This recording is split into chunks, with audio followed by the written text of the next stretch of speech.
All right, as you know, in 5 months from now, you can kiss getting your mail delivered on Saturdays goodbye. However, it's not stopping folks here in Albuquerque from speaking their minds on this. All right, they're saying, what do we want? 6 days. Dozens of postal workers rallied outside this post office in town yesterday. They may not lose their jobs when Saturday delivery gets axed. That's set to happen in August, but part-time workers and overtime still going to be hit very, very hard. An average wage at top scale is about $59,000 a year. That's significant. You eliminate a $59,000 job, not to mention 100 of them. You would have a huge, significant impact on our economy. And not just here, but all across the country. The Postal Service says cutting Saturday delivery will save it $2 billion a year. Now, last week you may have heard Congress passed a bill that would keep mail coming 6 days a week, but the language in it is very vague, and many say it's simply not going to stop the cuts. Well, 2 airports here in New Mexico are about to lose their air traffic controllers. You can blame this on the massive federal budget cuts. Starting April 7th, pilots flying into Double Eagle 2 on Albuquerque's west side and Santa Fe's Municipal Airport will have to talk with each other when they land and take off. Almost 150 other airports all across the country are set to lose their air traffic controllers as well. New Mexico could be out millions of dollars, all because of something state legislators did not do before they went home earlier this month. The Senate passed a bill that would prevent people from using their EBT, or what's basically a food stamp card, to get cash from ATMs near casinos, bars, liquor stores, and strip clubs. However, the House did not pass this. Remember last month, Kim Holland was on special assignment when she showed us that if the state does not change the law by next February, it could lose $5 million from the federal government. Today, members of law enforcement will learn some life-saving tactics from the annual Deputy James McGrain Officer Survival Training. The 7th annual training program starts today. It was created by Jim and Rita McGrain, the parents of murdered Bernalillo County Sheriff Deputy James McGrain Jr. The deputy was shot and killed during a traffic stop back in 2006. Michael Astorga, seen here, was found guilty of killing Deputy McGrain and sentenced to life in prison. Albuquerque's top brass is cracking down even harder on property crime. Mayor R.J. Berry is going after burglars, robbers, and thieves. It's part of the mayor's platform. It was implemented shortly after he was elected. The second phase will target copper thieves and repeat offenders. Mayor Berry wants a city ordinance to ban the sale of copper for cash.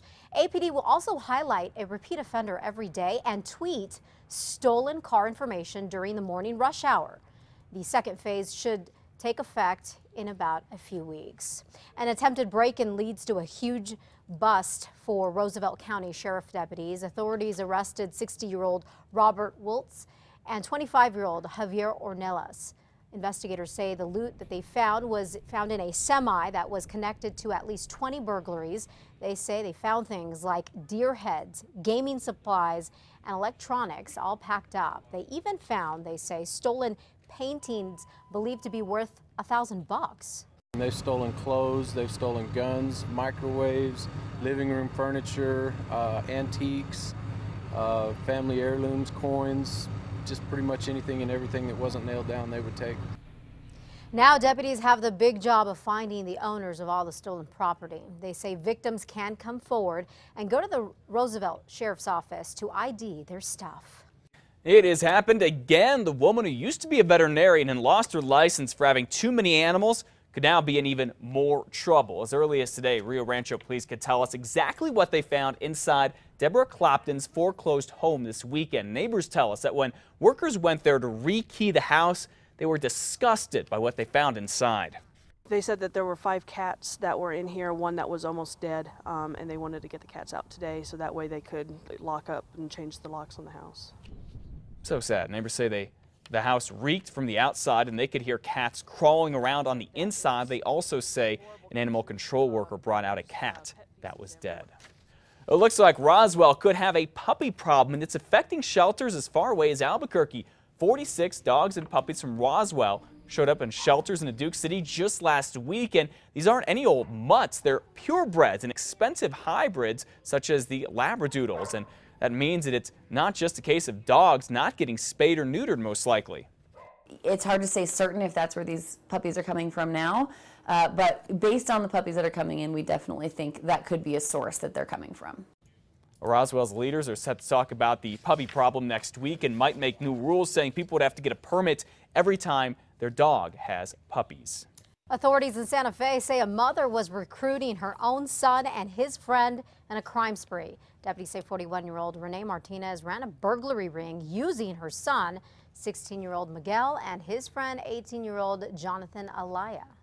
They were suspected in approximately 13 to 14 burglaries, which include auto burglaries and commercial burglaries within Santa Fe City and within the county. The trio was caught by Santa Fe police when a witness apparently saw them breaking into a home and called 911. Investigators say the three also hit up a few businesses. So far, they have only been charged with burglary, but the sheriff's office expects more charges.